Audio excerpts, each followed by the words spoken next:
Ia. Ia le li ne fiafi. Kai fo il ne fiafi man ni fa ya va no. Tato mo ni mai ngole fiafi. Tu sam por kala me fa ta otole. Sa patio le li. Ve fo ni ya mano e fa fe lo e tuaile. Sunga i tato fa tonu le sunga fa fe ngai ya Mike. Ya Michel Flitua. Ya ia le li ya Michel au fe ngā pa ia le tua ta tonu mai ale ni ya sai fe au ngā ruenga. Ni se foi o lo fa au sa ni na fa le ya fiafi. Ya a vele ne ya mano le fa fe lo ia tuaile tato maftanga. Ya ile ne fiafi fa fe lo ia tu fo ile tai o le soa tau mo ke wiso sunga ya le li fa ya onga ya ulale nga fa to ulale ya Michel Fritua ya sunema su fo ile to ina malo ya fele ya Michel Fritua ya ferila ya fa stai la u talo man wi ai fa vai pe ona nga lu el fa mo nga le a fe lo ia tu fo ile maftanga we mouth sunga le tina malo ya fa fili ya mese o sunga fo ya o ma fionga cha kono ya mali po ia le kalesia ma lor so fo muia langi ma mai le ni fo mai ngol sa patio le li fa taro fa tu fo lo fa funga sa mo le ni mai ngol le fiafi fa stai le li o mai asa ninga pe na fenga ia le taiao ya tato ia le ni fiafi ya mo le fa tau uina o por kalame masani al tato wala leo ya ele ne fiafi ai ta ina tanto sa to talo ya ona fa sa vali ai leo tanto por kalame ne fiafi ma to fa fo ile vi inga ma le fa sta i la ufio ma e sa uninga le li isa fenga yai ni fo yo au na me kali si o lo fa o wina le ne fiafi ma to talo yai lo wanga le ma fa manuanga fa mnuia le li ia le nei po le fa fonga le se mato o tunu ia le li ia fe lava stafa le nei lo langi o tu ia le malosio le nei ala anta ia pa ia tu le mano lo nga pa ia lo mato tama mato sa ni fo i le li ia ni fe au fa le nga i le nei po ia ta o so i le fo longa i le nei fo i va nga le fiafi ia mai se le amitanga le vaiaso fa tasi mai o le li ia ile nei po no lo suafa. Amene. Ne fiafi ia o le kusinga Mareko. Mareko na lo mta pue sfulu mo le ono. Ia a le fai upu na e ono e au iei tanto a whaatanu noanga il ne fiafi ia o le mta upu o le fai upu mua se ia whaangata i le fai upu e valu. O ina e fai e stau talanga il nei po. Nei vai aso ele o se vai aso foi no fie ne foi vai aso ia atonu ese mai le tele o vai aso ona o ia o mai ona tanto fa mana tuina so i fu manu malo mali o le tanto o li fa o lo Yesu ke viso ia ai tonu lava le fa mo o lo fa mana tuina fo Yesu cristiano po ilato umo e tonu malato si la fia le mana ma le whaunga le atua ia e maise o ana whaamanuianga. Amen. Nei vai aso e le whaingofia le savalinga pe a tātou manatu wha le tangata ma whau le savalinga le li whaola. Pe ia o nei a moli mawina ma whawhangu wailo na au soo i le taimi o lātou suwanga ma le taimi o lātou maftanga na whaailoa i fo ia Yesu i lo na au soo.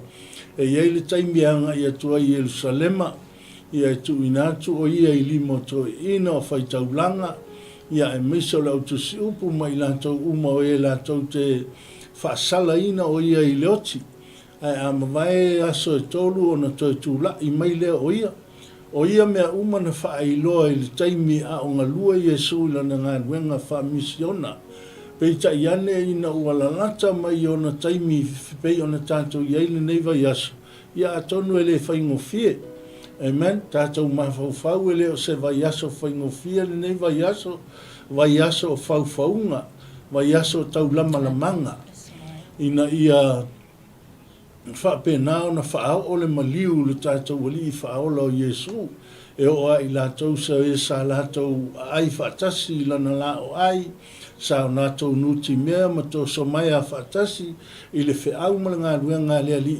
Ia e nao lātou whauwina ni au wala ina ia mawhai o na whaao o ai le maliu le tātou wali I whaola. Te leilo foila ia te o I le neiva I tau po le si o manga o lo e soifua ma o wola ai.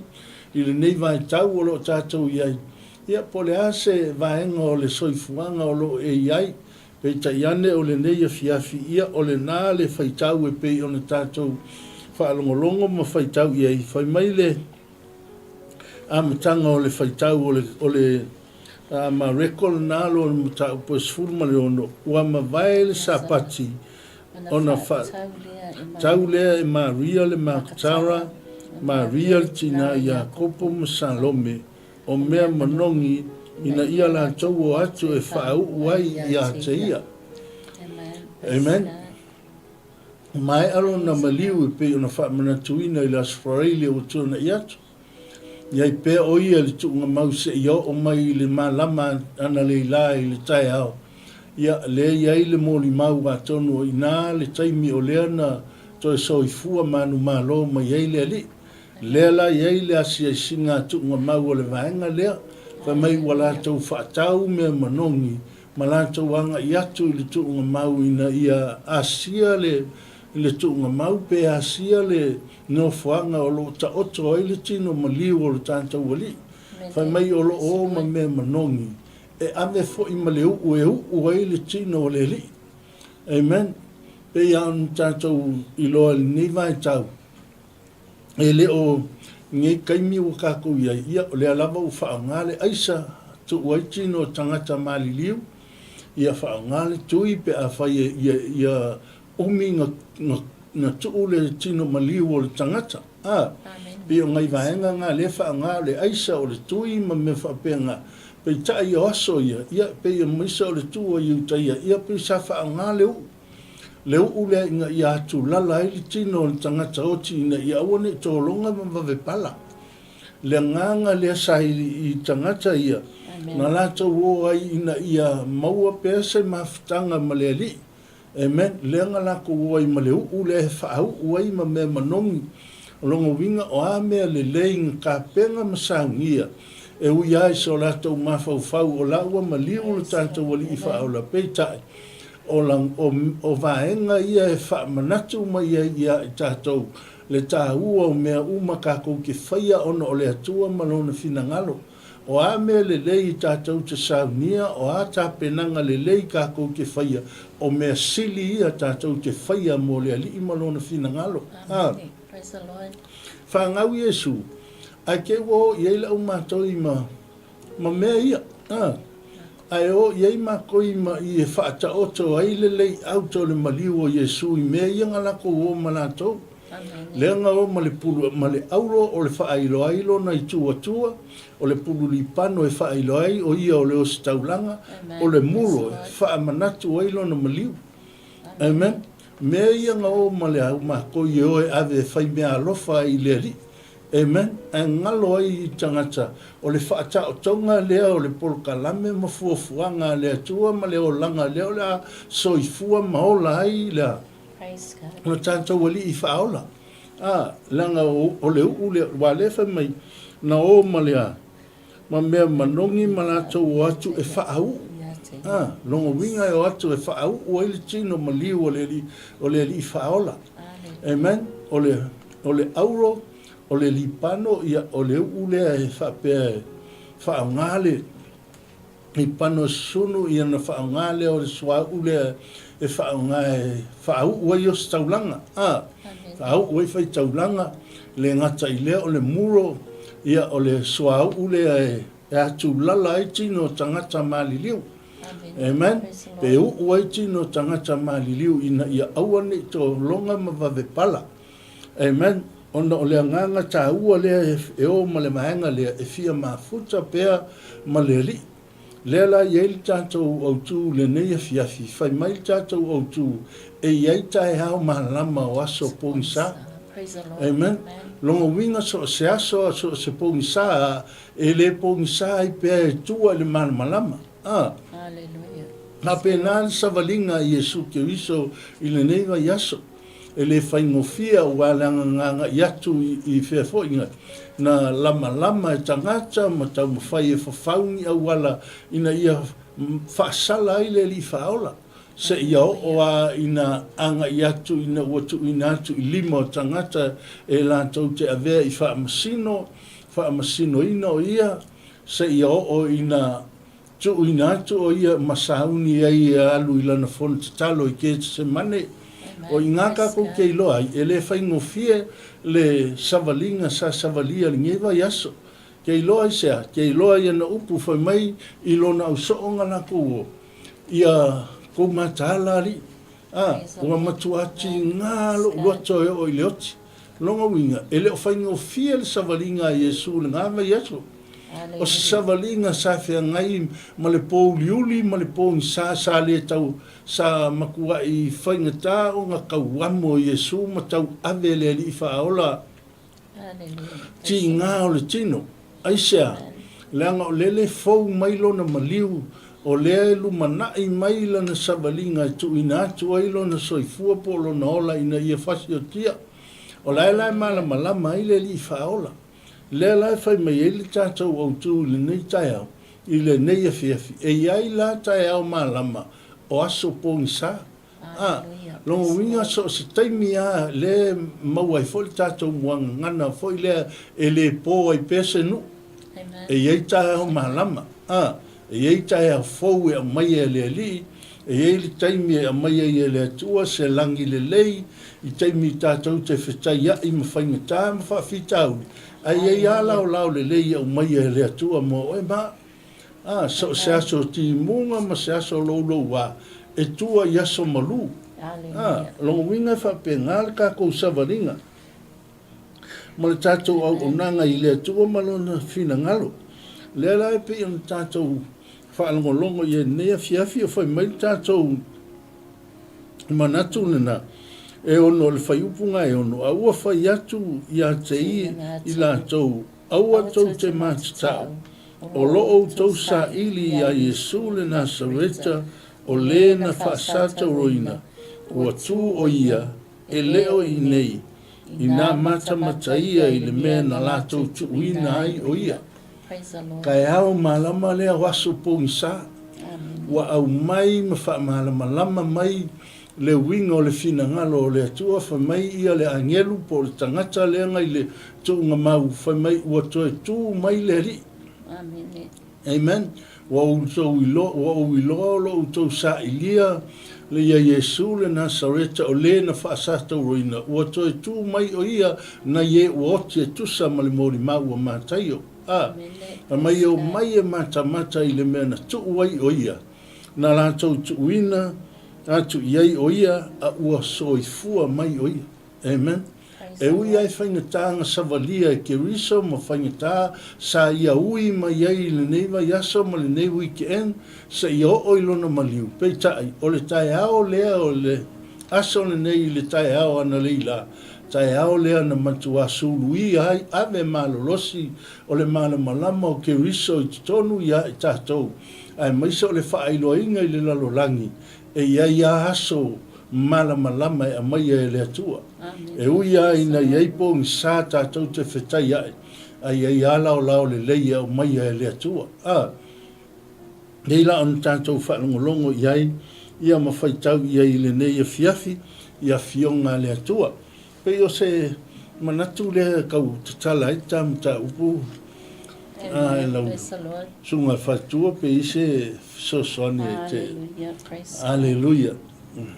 Ia le tua toi soifua manu malo mai lo tātou ali I whaola Yesu Keriso. O le na maliu mo I tātou, tongi o lai na tātou wangasala.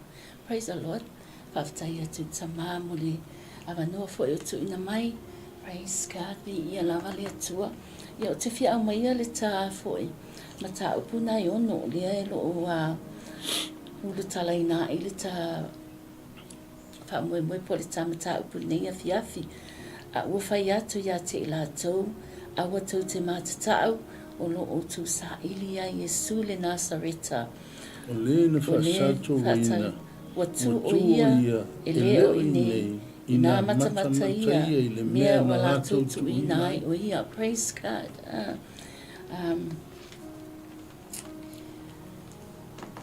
Ia whaatalo whaatu fo e nei tu la le afiafi, a mai le se ua le fia tu ua i le tu unga mau, se toe manatu. A ua manawa i le ea fau ua puna li ai, i le manu māloa i ai o le tata wali i o Yesu Keriso. Hallelujah, praise the Lord. Fa mai ua tu o ia, e le o i nei. Mi ia le li, a tātou whaitau, no whaitau mai lava i le mata upu lea e se fulu lima. Tātou tuli ai pia i le mata upu lea fa mai e o le tala. E le toi taimi o Yesu e tu sama le tala mariko. Mai pe manga whaakele ai penga whaakope le te wino Yesu. Ina o maliu wasa pe sa vave na maliu Yesu. Pe yon mea le whaapea mai ai kusanga le ngā ave i Iosefa ma Nikotemo ia le tino le ali i le tuunga mau e fōlinga mai la pe ngā whaakope le awali i ale maliu o si tātou wali i whaahola. Praise the Lord.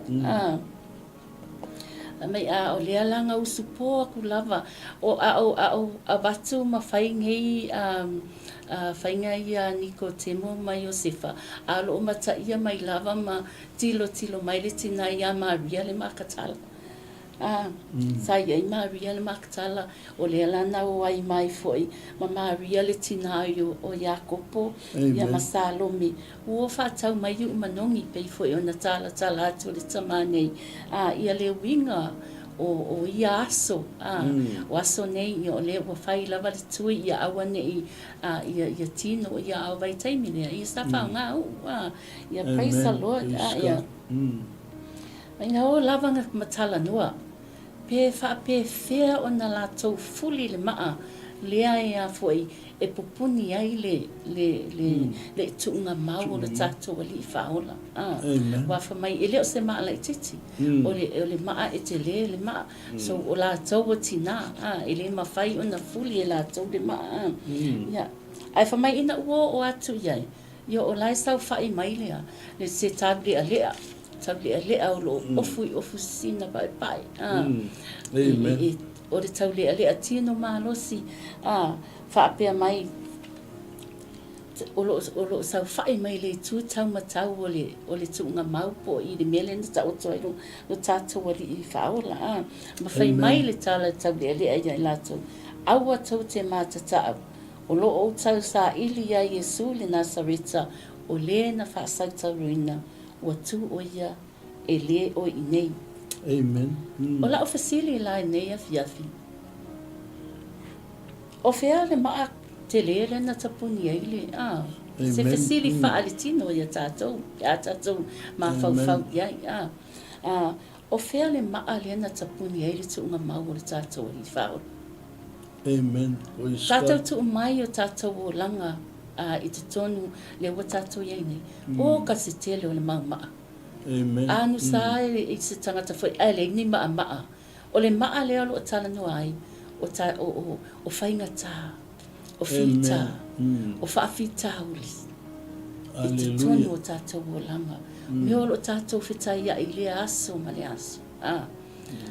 Ai longa iei se le se maa o se tepu ai nunga i lea taimi ma lea taimi. A o lea wa a vea le maliu o le tātou wa li i whaolo Yesu Keriso. Wa ta fia ia mama. Wa ave se ina ai nei mama le wa le se ma. Wa umana ave se le ma. Le au maliu lo tatu wali faola o Yesu Keriso. Ona o le tongi o le ino o tatu wangasa. Praise the Lord. Praise God. Hallelujah. O le te le i o whaafitauli. Pe atu mai lo tatu langa le tatu te iai. Te hai lava sisi e le o savali whaafitauli o le o langa. Praise the Lord. A o fea la o ia Yesu. A Yesu le o toi tu. Praise God. Hallelujah. Le wale ya se Yesu wale to ya Yesu it's ton wale ole a foi ole tu nga mau. Ai Yesu le o tu mai Yesu. Tu mai Yesu. Hallelujah. Praise Fahola God. ya te tato. Talo fai si tato fahola. Hallelujah. Talo fai na malingi luna toto. Praise Ilungo God. sa tauro. Ono i tato. Le whanau tato tangata ngasala. Hallelujah. Ai le mawhai ana tu lafo ia i tato o le tato o le fahola. Praise the Lord. Ai wha mai ia nei a whio iei pi lato malana vai. Mea mata tau pa tete mu mata tau. Nai tau mai ai lunga i nā le whai upu nai e walu mai ona lato vave o ai le i fafo ma so sola ese le tu nga mau. Ua maua fo i lato i linga kit na tete ma le ofo te le lava ua lato le whai atu fo i se upu i se tasi a wā ua mata tau. What do you mean by mata tau? Ua fia, le mata tau. O mata tau te ua whate ia. Whate ia i lato le mea watupu. Wafo i le nau maiti nā whapea o le maliu i ale. Le ai i lava le tino o tātou o li whaola. Hallelujah. Ai peita i ane, e o mai wā, wa toi tuhu lo tātou o li whaola. Olo ola o ia. Hallelujah. Praise the Lord, praise God. Amen. A le rai wha mai le sea o fesilina. A o fea o iei Peteru ma le auso. Praise the Lord. Fea o iei Peteru ma le auso. Le fo ia manino mai lava i wha mai. A le na whai ei le, ia le whai upuna e fitu le wha mai. A ia o tau o atu. I nā tau atu i Nā tau atu i so o atua ma Peteru. E mua atu E mua atu o ia i atu tau Kalilaia. Tau te iroa ai o ia i lea mea. Whapei o na whetala i atu ai o ia i ate o tau. Praise the Lord, praise God. Mai, ngā wakoe o i le nguu, ngā wala awinga ai, o le ta oto ai tai au fau o le ola wala awinga. Amen. Praise God, praise the Lord. Hallelujah. Tātou lai nei vai te, tātou tue sila i le amatanga mainga o le ola wala awinga o tangata. Amen. Praise the Lord. Whamai wale o le aso wharaile le na le unga. A ua paulu a yaso lo na tanu unga. Amen. Wale o le aso wharaile le na whaasa tau roa ilo tātou wali o Yesu Kiris. Au whaawau. Aua whaawau. Yes, right. Aso mua po o le ulu a yaso. O lo tā ua mai le tātou tusi whaitau. Hallelujah. Le taunu unga o mea uma. Whaasa tau reino o le tātou wali I whaola Yesu Kiris. Praise the Lord. O se whaapopo atu le tātou mata upu nei tula le awhiawhiwi ia le tua. Malo, whaftai. Thank you, Father. Thank you, Jesus. Hallelujah. Ia o le nā, Taisu. o le nā le Praise the Lord. whiau e tau moli mai pēr o se whawhangu fo I lea I a te Amen. tātou Praise mo le God. kākou savalinga. Praise E the iei Lord. whainga iei whi tā I le ala.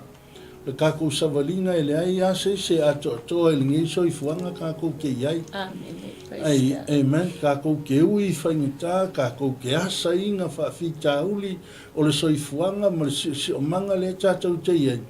Ai le ai asa I singa ki a mai a le tai au fōu ma tai au ma lama ia e tātou Praise the Lord. se ia manga Praise nā God. le mana o le anganga pa ia o le atua. Na te wha malama lama, na te wha ailoa atili a te oi mau. Le tā ua o le anavala au ma le wha ngā ina o le tātou ola.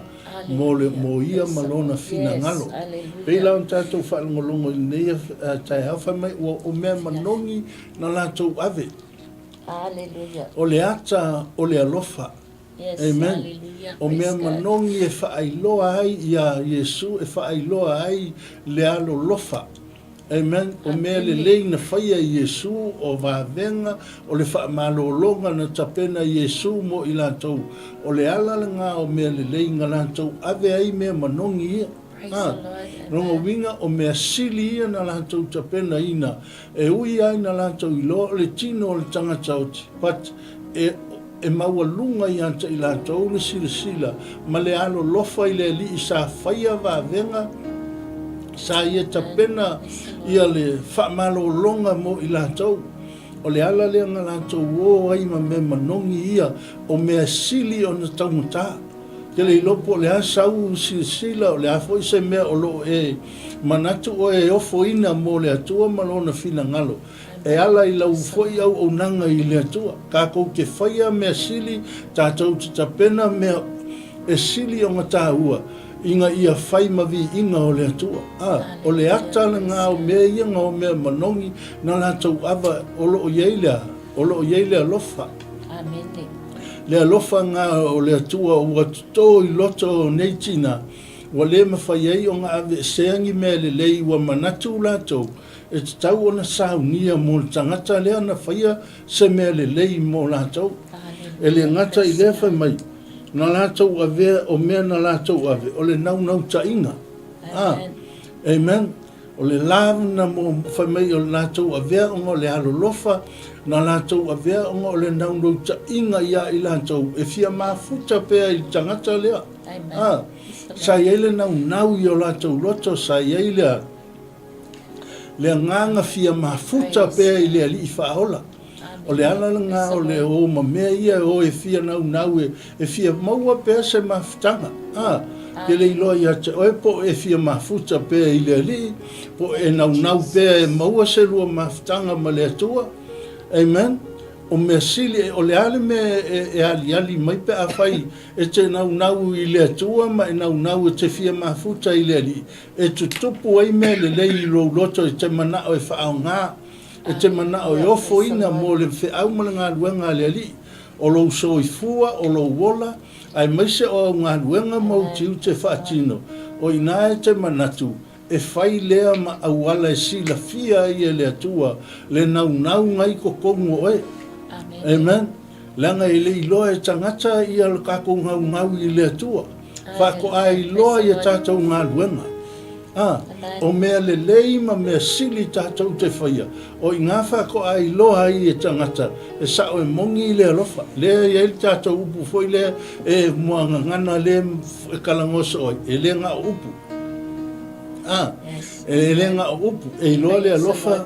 E loa le alofa i ngā ua whaatino. Whai le tino o le alofa.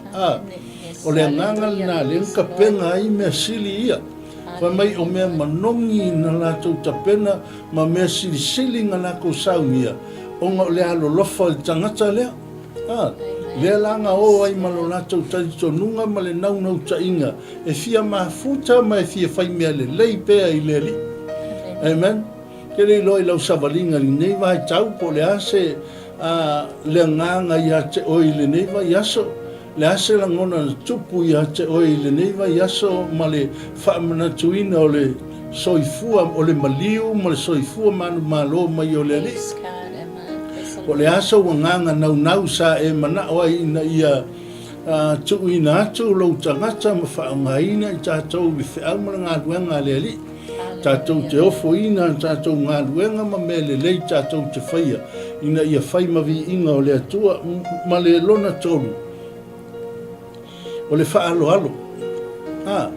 O mea ia ngā lako o e whai maka penganga ia ngā lako saunginga. O le nganga e whaaloalo me lako ke respecting al kangaka lea. E uia ina o maliu tangata lea. Ai o lātou langona e fia whai pese mea le lei. E whaaloalo i mea le lei nga whai a tangata lea. Amen. Longa winga e o le whaaloalo lea kako ke tātou te iloa li nei soifuanga tātou te iai. Mea fole ngā ahalai o ngā maliu le tangata o kākou e whai lotu, e whai umaka penganga le lei kākou ke whai a mōr tangata maliu. Aisea, kākou ke koe fo i le whaaloalo le atua na whaaloalo mai ai. Amen. O le whanau mai o le pepe i tonu o le ainga. O le whaaloalo na le atua. Whaaloalo mai i tonu o tātou ainga. A o fo i la inga maliu ma tātou toi ta pena fo i se awala whaaloalo. Tātou te toi ma moli ai le whaaloalo le na whaaloalo mai ai. O le anganga le nā sai tina ia. Amen. Na lātou tā pena ma saunia mea manongi ma mea lelei. Ina ia lātou toi whaafo i le whaaloalo e. Whaaloalo i tangata lea. Amen. E ala pe ona tātou whaanongolongo i ei nei afiafi. Anga e le whaingofie, le Savalinga. Amen. Ai iai tae au malamalama, e mai ai le ali le tae au manino, ma le tae au malamalama, pe a uma le pōngi sā, ma le pōngi uli. Nona winga, e iai tae au malama, e saungia e le atua, mo aso sā pōngi, sā hai tātou, ma le tātou Savalinga. E le whaingofie le au unanga tānielu. Amen. Le anga o whauwhaunga, a tangata na mafuai o na tuu le au na i lalo le lua o leona. Hallelujah, praise God. O tau lama la manga ma whauwhaunga whaapena. Tei loe whaapena le tātou Savalinga i nis taimi ma le kako au unanga fo i nis taimi. E ngis kaimi kako ke whawhau aingi me inga ia a whaina i le stangata. Amen. Kako kalakala ngoa i a fo i lele ma pe whaale angoa i ai. Ia ai makua ai mulu ai a le stangata. O le ngau ka inga la e ngai yo i ki Apollo. Ia makua a vakuangi ia. Ni whaamatalanga ma ngi upu ai maise o le ita. E whanga i o tātou mawhauwhau inga ia. Inga ia makua ai. Ia ia se vā ia makua. Pōuri uli o tātou mawhauwhau ma le esa manoa e toi ofi e tuai le mana o le ngang pa ia. Pei tai, a maua le ongo sai kako ke ongo sai ai, le si vaenga tā ua leo le Savalinga, sai ai le ono sai le li whaola. E ui aina na iloe ti ngā ma maftia, ai maise o langa Savalinga e le whaingofie. Le ana o ilan tatalo whai mai ilon tamalo tamae, a whai e mawhai o nga e ave ese le ipu ia te au, wa malia lo loto e ave ese. Amen. A o lan tatalo lona lua ina ua toe aluatu whaalua Iesu whai mai a whai ai le o lea i te le fina ngalo i le me lea o te tatalo atu ai ma whaatonga atu ai. Ma kau a vaku ai se manga. Ia auangi whai alo loto. Whai lau fina ngalo. Au ingai i la ngona ti ngao le li whaola. O nga langona maftia mo nga langonga sa fea ngai ma le pou li whapena fo i le tangata o Tanielu. Whauwhaunga leanga ai sa alu Tanielu ma sa ili i le li. Se ia oa ina manu malo ngā luenga le pou liuli ma le pou ngisa. Ma avea iloa ma whai le whaaiunga e tuuina o ia i le lua o leona. Amen. A o le tae au ma lama. Inga ua mawai aso po ngisa o langa Savalinga. Ngā ngai a koe le tupu e na ia asiasi a Tanielu po o langona mai e Tanielu lana alanga malona si ufufonga malu Tanielu e soifua. Ia ua kei le tupu inga ua wala au mai Tanielu. Se o le atua lea nga fisosongi nga ia pupungi ingutu o leona. Lea ua mauai le Amen. Le pe ona iei tātou sa vali nei afiafi. E iei mā lama o aso pōngisa. E iei tae au mā lama o aso pōngisa. Lona winga. O awha fi tāuli tātou te whitai ai. O le aal kākou Savalinga o kākou manatu o le mawhai o na whai e sa whainga. Awane ingalo ia te oe. E iei tae au mā lama saunia e le atua ina ue wha maua lalo i luma o le li. Ma tu ina atu lau loto i le atua. Ina ia saunia e le atua ni au ala le lei ma le mātango fie e tapena ina i tātou e ala i lana mala au. Nei la fiafi ma le tātou mawhitanga i pe ona te ua te Iesu manatu i le nei a fiafi. Amen. Te fia whapopo ka tāupu nei fiafi. Alleluia. Aftai mo le amanua e a foi. Ia se o whewhisidile i le whai upuna e walu le whai ua te tamtau. E si whasimea anga wha mai wā fwoi. Wha mai ngā sola e se matu unga mau o maua fwoi lātou i linga tete male o fotele ua le whai atu fwoi se upu i se tasi a wā ua mātatau. Longo winga e fōlinga mai e le o tali tonu. Amen. E fōlinga mai ele o tari tonu i a lātou. Alleluia. O leo a toe tū Iesu. A whawhea o la upa au ia fasile. Whawhea na lea tari tonu o le ana va ai wa fuli ese le maa wa le ai se Yesu I te tonu I aia. Amen. To say, how could they not believe after all they had seen and heard? Aia. Ya te awea pe o se pesili ngā le pe e tu mai ata. Pe ai sa pe o le mea o le lava o le latou whatuatua wa lai o na le tari tonu. Po le mea pe wa whate ia I latou. Pai tu sa pe whate ia ta ita. Ai a lava lo ta whatuatua. Amen. E reise me o le a la whapea o le a lima whai ei. O nau ta tari tonu wali wa tālatu. O le ana vai o le watu u Yesu I tonu o le tunga mau. Amen. Ia a le watu e o atu e watu ia fo I mea manongi e ua le tino ua le ai se Yesu. Pena le ua watu o lawa whai ifo le wa pei o le ana watu nai tina. O lai ai ia le tau lea lea. So o le tau lea fōringa mai o le anielu lea na sent mai e le atua ia. Amen. So ia te au lava ia e leise mea la alai ona le tari tonu o wa o la ua wa ai ua whaalongo o lea ua tautala mai le tau lea e le o inei ua tue tu o ia. Hallelujah. So o le aso fina malo ia pastor. Ia pe e whapena le langona fo le savalinga ma nei lava weekend ua ma vai atu fo le asfaraile. Pe e a kako ma fo mai ngā ole si I le maua luka. Pe mai ngā ole si ko o lua o so o ai. Ka le opa ma le si o atu Yerusalem ngā I e mau. O lai o matala noa I le aso anga le la. O le afiafi le na o ai le awuli ia o le tae au na tupu ai le toi tu o Yesu. O lai o ma fesu e ai. Ua makua au fo ali men tupu. Amen. Ai le wangalo ia te ilanto. Ua umaunga wha ailoa Yesu. Wha mai Yesu. A ma vaelo toi tu. O nga o mua aku le ia ke o kou I Kalileia. O ingaka ke whilo I ai. Yes, amen. E pesa fa ta e lunga I manatu o le au so mai la tau o nga fa ailoa I Yesu lon finangalo. Ai o le ata ta ua o le malama e mai e le tua matai hau malama e mai e le tua. E toi fa apupula I le tangata ma toi fa manatu mai e tātou. E le ai o le tua e mawhai o ngai sulu ia o tātou tangata I ave malolosi o le malama pe a umar tofu ina o tātou tangata I whaafita uri mawhaingita. A wae le kupul kako malosi pe a le tofu ina I tātou. Amen. O le kele o kaimi kako ke whekaia I mga I vaenga o le soifuanga. Ai maisa o mea kele I mawhauwhauina tupu ia te oe ni whaafita uri. Pei tai, o vaenga na siaki e tātou eleri. E tofu ina I le tātou o nanga I le atua. Amen. O le mangai ia, whai mai ia le whiaunga mai le tuunga mau. Whai mai ia le tangata nganga Walenga whai mai le mau a mātai o ngā lū le mafuie.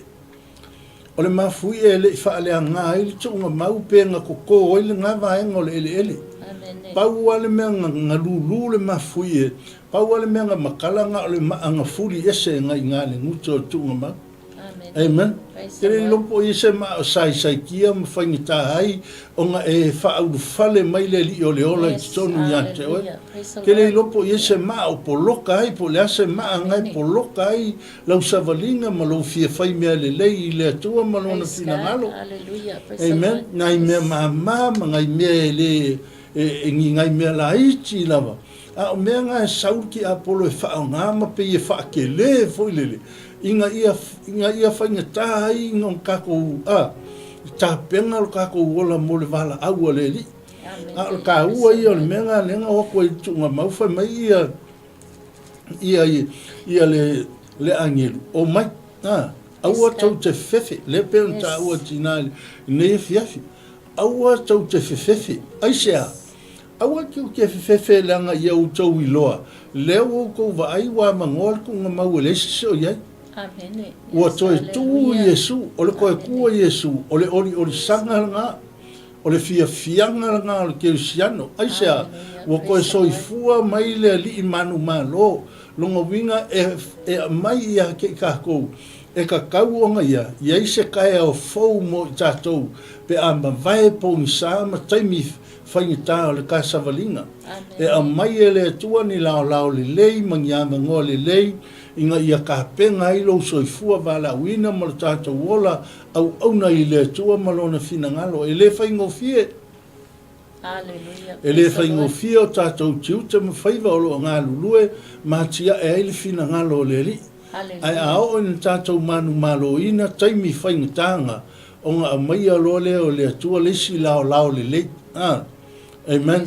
Le pe yung kako kalangoa i kelo kaimwha mai e le po pese ngu. Hallelujah. Ele ai ase pong sa fa solo akoa. E ai alea le malama e sa ngia fo i pe ama vai pong sa ma le po riuri. A le ta ua nga o le malama lama o ke viso. Ele ngofo ai o kako mafau se mea. Praise the Lord. Hallelujah. Anga mai ele atua le malama lama. O inga kakala i ele atua o kako mafau nisi me siri. Aleluia. Kei loa pe a whaisa unga duenga li pongi sa. Amen. E whai loa sa unga duenga ai o inga sauri pongi sa. E ia lea ia se si wha ai unga. Pau ale mea e ngofolo mafau mwha pia. Ka kia se i sau se mana malama e koe whai e. I ke o whai pongi sa e o kai au o leanga. O kai au o le lei. Amen. Ai o le malama lama e mai e ke wiso. E tele isi mea le lei e saungia e le atua, ma mai e le atua unga malama ia ina ua mawai kaimi pongi sa o le savaringa. Whai mai leo lesi fe aunga mai i le tuunga mau. Aua tau te fefe. Unga winga o le toe tua Yesu, ia whai ma fia fianga, ia whai ma oli sanga ia tau tau. Amen. Le whai mai e lolea, o le angelu, e leo i inei o ia. Ai sea, o le kunga maunga ua mangoa e le oko iei o ia. Aleluia. Longa winga, e le whapea o le ao kia ia le li i o kako uolanga. Nisi kaimi pei a kako whikaia i lo mawhaingata. Ua pei a ua oki ei mai Yesu, ua le isi sia mangoa. E koe mawhai e, o nga whai se whainga pe ngā ioi mai e le mana o le nganga pa ia. E koe ka penga ngisi me le lei i lau savaringa. Pau ale whai unga le ua o mai ia ke oe, pe a o in kako whikaia i mawhawhita auri. Ua ngata i fo i ngā mar kako sa i ringa. Pei ta i whai mai le angelu, e le o toi i nei Yesu. Amen. E le o toi i nei le li, ua koe ku mai oia na ye wati. Nona winga o le Yesu le te au na iai, o le Yesu koe soifua. E le oki ai pe Yesu. Amen. Yanga Yesu ke skai me ngang kako whikaia i am whawhika uli mawhaingata. Yanga peilole woki Yesu kako wolanga. Wale mawhai yang kako koe me i sisi whainga. I sisi me le lei. Ai whai mail kala Yesu. Ai la kala le angelu. E leo i inei o ia. A ua toi tū mai o ia. Whai mailo le male angelu. O mai e mata. Ai sea. Langa o lua le la lua mori mau. Aleluia. O lua le la whai ma ave whi au e ke lua o e mori mau. Le melenga u lua wa ai e. Kei loa le mea te wa ai iai ma e kilo iai. E le wha maoni o le atua. E le koe ave e sea. E ke fia e wha ai loa mea le lei sa whaia e le li ia ke oe malau a inga. Sa whaia te oe malau whanau. Aleluia. O lau o nanga i le atua ma mea le lei na tapena e le li ia te oe malau savaringa. E wha pe nganga ea. O nga e loa ma e mauti noa pea. Whai mai leo le angelu. O mai i ngā mata i le mea na tuu i nai o ia. Longa winga o le whiau le mo moli mai e le angelu. E ka waku a nga i tina ia. O urua kea. Ke lua whaai loa le ta le lei ma le fina ngalo o le atua. Aleluia. O urua ke lua o e longo ma ta watu istangata. Le mea le nga kupu. Aleluia. Mea le o urua va ai iai. Le whai mai ei ma le. Whai mai lo le ma le angelu. Po le tangata nga whai loa i ma tina ia. Whai mai ia vave o ngā lua watu. Praise God. Amen. Kei lo e ka ua ia o le vaenga lea ia vave a nga whai se whainga ma le ngā ioi mai o le mana o le atua ka kou ke whai loa. Aleluia. Oi mai ia urua vave atu ma tau atu i o so. Amen. Mea lea ngā lua vā ai ia i le afiafi i le tai ao ne. Amen. Mea ngā lea ngā whainga. Nga kau mawhai ia Yesu, ma kau mawhai le angelu e whaai loa i tina ia. Inga ia ka uaku i lona au so. Ia i wha lau tele, le tala le lei ma le fina ngalo o le atua. O wha moe moenga na o le whiau, ma le ngā luenga le ali, ai mai se fo i o le nei ala ata. Sunga le whaatonu ia maiki ia mailantau uma o ngā lulue i le nei wha moe moe o le anganga tāua ia wha lau tele le malo o le atua. Ia wha ailoa ma wha asusulu pēr le lei ma le wha maoni o le atua o lana taitaina ma le wha ngaina o le tangata mo ia malona fina ngalo. Mea ngā lenga whai mai eile o le auso o le nga whai mai eile o le angelu po tangata ia ngā iloa e nai tina ia lua vave o atu ma tau atu i le auso ia mea ia ngā ulua va ai e le afiafi ne. Amen. Mea le ngā ulua va ai e le tae au ana leila o mea le leia o sahunia e le atua mo tātou ma le kākou savalinga mo ia malonga fina ngalo. Peila on tātou whaalongolongo i nei afiafi. Whai mai le tātou savali i nei afiafi. E iai tae au mā lama o aso pōngi sa. Amen. O aso pōngi sa. E iai tae au mā lama e amai e le atua. Amen. Ka kou ke le ngofo ai pē le pōriuli ma le pōngi sa. Sa ungia e le atua awala e ngā ioi ma au mai ai le mana o le atua. Whai mai le kala pe on kako whaalongolongo ie. Ngā lulu le mafui e. Aleluia. Na mafuai o na saule angelu mana ave ese. Whai mai ngā olo makua ia. Ngā o makalangoa. Ka fia o laipe whaafefea. Aisea e mamafa. E mamafa le maa le mawhaina la ave esea. Kei loa. E le ai ase mea mamafa o lo e tau avea. Ma whaalave lave i lau savaringa. E le mawhaia e le ri. Ele mana o le nganga pa ia. O na ia ave sea ma oe. Na ia ave sea mea ma mafa uma. O lo whaalawe lave ngō fia e o tātou savalinga. Ma le tātou au nanga ia te ia malona fina ngalo. Amen. Pea o na iaile a whale pui pui ei Paulo Masila. Tala masani whai mai tala tus pa ia. Na pepese ai ma tatalo Paulo Masila i le atua. Nga ngā ioi mai aile o le atua e ala i le mafuie. O le mafuie e le i whai mai tala tus pa ia. Nga ongo a kanga o le awari ia ma le whai kakoa o le ma le loka o le whai kakoa nga makala. Amen. Nga makala i le mafuie nga lulu i le vaveao lea. Aleluia. Lea wha mai ei leo le kala kuspa ia.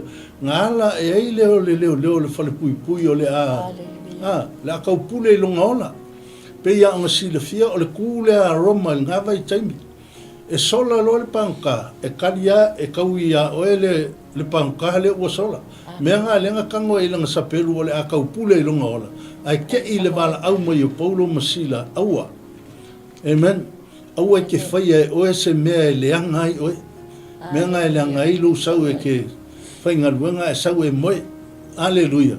Le ngai e moe moea e ke ala e ngā o mea le anga e watu e le ti apolo ma watu e le lio le laulangi i le kaimi kia ke kule mo moe e. Ai whai mai ia le tala tuspa ia e fia lava o ia iova o na whaia lava le ia o mea umai mana o ia ilo roto. Ka ua ia o le vahenga le ngai ka kou savaringa ma le tātou au unanga i le atua malona fina ngalo. Ngā ke whaia mea sili, ngā ke saungia mea le lei, ngā ke amaia le aso fau, ngā ke amaia le malama o ke riso ina ia saungia ai tātou i lana wala au. Langa iei kaimi whape ngā ao o mai le pō riuli ma le pōngi sā. O ngā kauaule i ngā muta i nāle tā savalinga, ma ngata i nālo tā i loa o le atua. Amen. Ai o le nganga pa ia o le atua, na ia whetalai i lona au soo, aua le tu ua Yerusalema, whaatali le mana o le nganga pa ia. Langa o le mana nga, e whaamalosia ai o tau malau kou savalinga. Langa ia isi kaimi, o le ka savalinga, e pe kau whaile malosi. Kau whaile malosi whaale tino. Amen. Praise the Lord. Whapengal ka savalinga, a o le mana o le nganga po ia, e esa le tā ua. Amen. E keilo, e fosi a ka ua le tino. Ka ke fia malolosi a le tino. E ia le kaimi ka ke o vai ai. Aleluia. Ai sea, langa whai e su i lona au so. Whai mai, e kausu wai o tau inga uma le paseka. Vai e su ma ai ma feinu i lona tino ma lona toto. Nga mahe alofa mai e su, e kausu wai ali o koua nga o. Amen. O le po alingi kausu wai e o tau o na o. Ai oso mai pe telu i ona langona whaal tangata. Lona malosi whaal tangata. Whai mai pe telu, le ai. Ke rei loa le wali ia pe whape ngā o ue. Nai fwoi ke sila fia Yesu o lau kamai. E re skamai ka ngakala lau kamai le. E kausu wai umana le wali ia. O ue le. Ai whai mai tala Yesu. Wai o pe kelu. Ai le vivingi whaalua moa le poringi. Ai ke whaafikia whaakorua au le poringi. Wa ai la le mele kala ngoa kuai matatau whaasoa i neipo. Le mangai ai o lo talia le ki ofa mai Yesu fatali le mana o le nganga pa ia le anga ai au ngai lo malosi mai au ngai mea ngai ke maua mai au ngai lo poto malo wata mai e ia ia kai mi ngase Amen. E ia ia kai mi ngase ai vai aku mai lo kuwa. Aleluia. Ai fa tanga le mana o le nganga pa ia po wala fa fita uli ke lo fita ia e ia ia tai au malama o le atua. Yes, amen. E ia tai au langi le leia mai e le atua aisea leanga ngā ioi tate ngā ioi le mana o le nganga pa ia ma fa foi ai le ta savaringa. Amen. Amen. Ni vai kau kako iei ele o toi whaingo fie. Ni vai tau o tatou iei. Mai tau a whaingata kako ai fo i tau o le pingsingi ma vaenga whapea ngā. Amen. Kele o whalawe lawe ma me whai ma le kele o mea. Pe o kasi ngā vaenga e kauponga kia ai lau savalinga ma lau o nanga i le atua. Amen. Ai awane i ngalo ia te oe sa moa ma lau whaafonga mai i le neipo. Se iai lao le leia mai e le ri. Praise God. Amen. Amen. El tahua ia o le momoli pe o lo loto ma whaatanga le mana o le nganga pa ia e so ni mai i lo tangata ma lau o unanga. A iai la whaafita auli ma whaingta o le savaringa e toa fi le mu a lo loto ia ma lau o unanga i le atua. Pai mai ta sa vali le polo nei e iai tae au ma lama sa ungia i le atua. O taimi pongi sa o le tamalo o sa kaio. O kaimi nganga whaapupula i e Yesu o na mata. Ina ua lao i le fale mwha malamalama i e Yesu. Whai mai leo sa kaio ua o mai le whaalatanga i le ainga i le so. Aisea ma vai le pongi sa ma le po liuli. Ai ua sautai au ma lama o le atua ma lona fina ngalo. Praise God. Hei la tai au nei a fiafi ia angalelei le li. Whaamanuia fo i ante oil nei vai aso i whiau mga luenga. Lau savalinga awane ngalo i ante oil sa savali o nei po e iei tae au ma lama o aso po ngisa. E iei taimi lelei, e iei taimi sto a file mu, sa ngia e le atua, ia i taimi tātou te whetaya iei a mawai pōpua ngā. Le pe on tātou whaalongo i lea na upu nei a fiafi, whai mai o le aso. Ua mawai le sapati, ai o le urua i aso o le vai sapati. Leanga koe so i fua manu malo ma iei leri. Toi sului ai ave malo losi o le mana malama o ke riso ina ua toi tu manu malo. E sa ngia i tātou. Ma vai le po sa ma le po liuli sa fia ngai ai o ia ma whaingita, sa fia ngai o ia ma whaafita uli. Amen. Ele koe kau whaafasilingia i ate oile ngā mea. Tu wheanu, whepo, aleluia, whaasatauro i ate ia, velo lona i tu i le tau. Amen. Ua masani lau whaafonga i mea ia. A o le wheau le afiafi nei, tango o e tu iei oe. A whai o lo wakali i po oe fo i lea o le asa ulango. Amen. O le asa u whai tau iei I whaafita uli me whainta ia. Ka ke kama whainkau avea. O le whianu o le tangata ma le kuwhepo. Se o winga le mawhauwhau tu lou lau whaafonga me Samoa. O winga le mawhauwhau, o winga le mingao. A whai malikala kuspa ia. Nga whai e tangata ia ia Yesu mea nga. Au kako, sole. Sika mai mea. Sole a peia li o lau. Peia le la vea le ia voi. Wa matua ai inga inga le fia. Aska mai mea.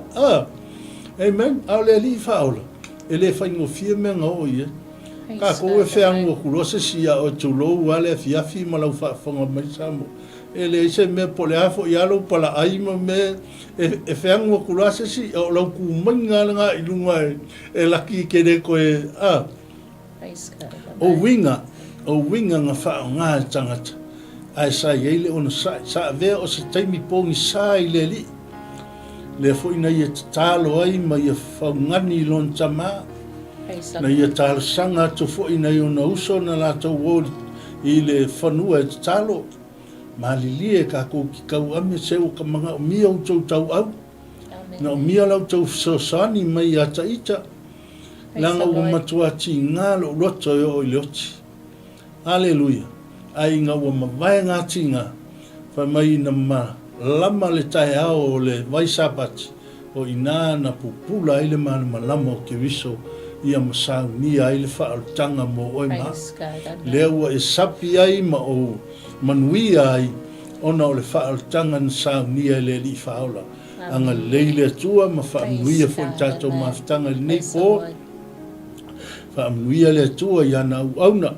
I lato uma o e ngā lulue ma i le nei alata ia le whaamanuianga le atua whaaftai fo ua wheiloa i malana au auna e sunga ia whiu mai Samoa ia vi ia le li moli fo ili nganga whaaftai nei a manoa le lei ua maua ia o wheiloa i whia i fo ili nei vai tau fo ia le vi inga i le atua ia le wheiloa i malana au auna ia o le uso ae le tale lei ia o le uso fo i tino lo iai ia whaafo ia le vi inga ma le whaaftai i le atua ia tātou ai o tātou talo nei po anga lei mai o elo mātou tamā o le nāse whiau whaatau waa ma le iti nei po whaamana tuina ai louto e soifua manu malo mai te wiso mai le oti ma le tuunga mau no whaanga po ngisa ma le po uliuli pe tai na iai malama o tai au fau ina ua malama e le asos tai au le vai sapati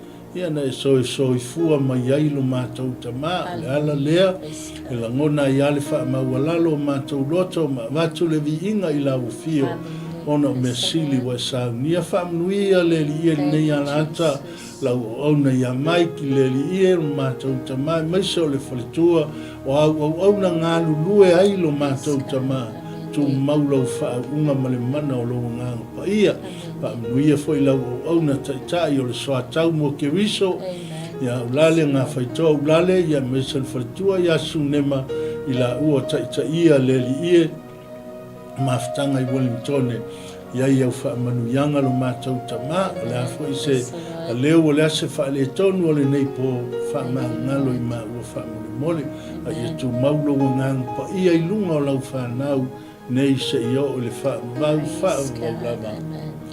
Amene, Lord Jesus. Ya, vi ele li, unuia le nei vai aso i whiau mga luenga, ya, teilanga le lei o le li, raftai.